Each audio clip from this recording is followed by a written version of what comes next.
Welcome back to another technical deep dive here in the debug zone. Today we're tackling a big question and breaking it down with insights from other users. Hopefully this clears up some misconceptions and helps you get the answer you need.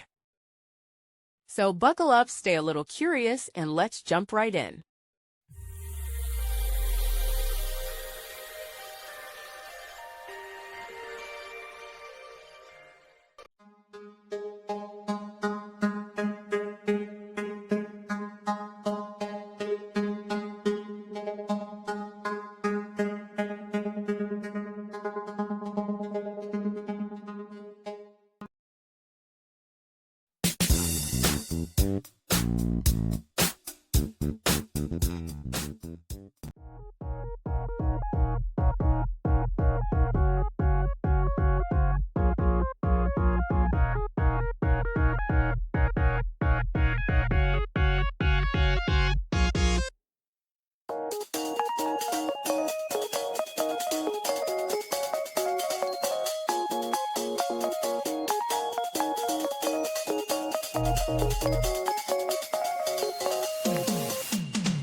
And that's a wrap.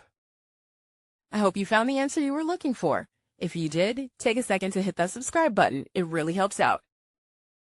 And let me know in the comments which solution worked best for you. See you next time in the debug zone.